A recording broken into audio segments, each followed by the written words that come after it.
তবে কাবিলা যে আমাকে মিস করে এটা দেখে কিন্তু খুব ভালো লাগছে। আপনারা হয়তো জানেন আমি এতদিন দেশের বাইরে ছিলাম, আমি জাস্ট গতকালকে এসেছি। তো আজকে আসলে এই সন্ধ্যাটা মিস করতে চাইনি, সেজন্যই আসা।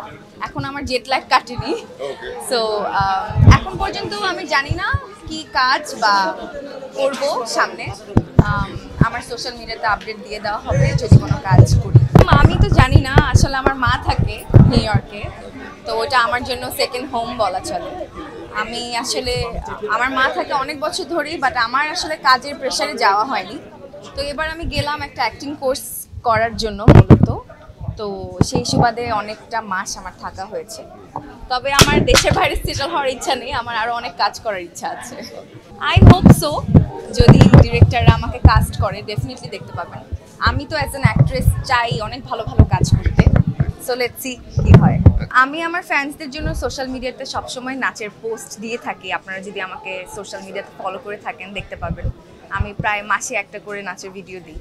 সো নাচ যেহেতু আমার প্রথম ভালোবাসা, নাচ থেকেই আমার আসলে ইন্ডাস্ট্রিতে আসা। সেরা নাচিয়ে চ্যাম্পিয়ন হওয়ার পর থেকেই কিন্তু আসলে অভিনয় শুরু করেছি। সো যতদিন পারবো আমি নাচটা কন্টিনিউ করে যাব, এবং আমি অভিনয়ের পাশাপাশি নাচের কোর্সও করেছি দেশের বাইরে। আসলে আমি তো ওভাবে প্ল্যান করে করিনি যে এই নাচটা আমার পছন্দ হবে দর্শকদের বা ওই নাচটা পছন্দ হবে না। আমার ভালো লাগে ডিফারেন্ট ডিফারেন্ট জনরা এক্সপ্লোর করতে। অ্যাক্টিংয়ে যেরকম আমি চাই বিভিন্ন রোলে নিজেকে দেখতে, নাচেরও কিছু আলাদা ক্যাটাগরিজ আছে। নাচেও আমি ভার্সেটাইল থাকতে চাই, বা আমি নিজেকে ভার্সেটাইলভাবে দেখতে পছন্দ করি।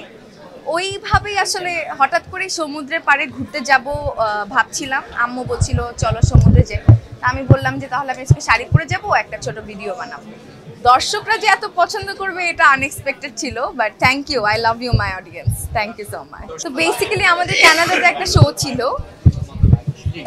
শো ছিল, ওখানেই আমার পলাশের সাথে দেখা। তো ওখানেই আমরা একটা ছবি তুলে আপলোড করেছিলাম সোশ্যাল মিডিয়াতে।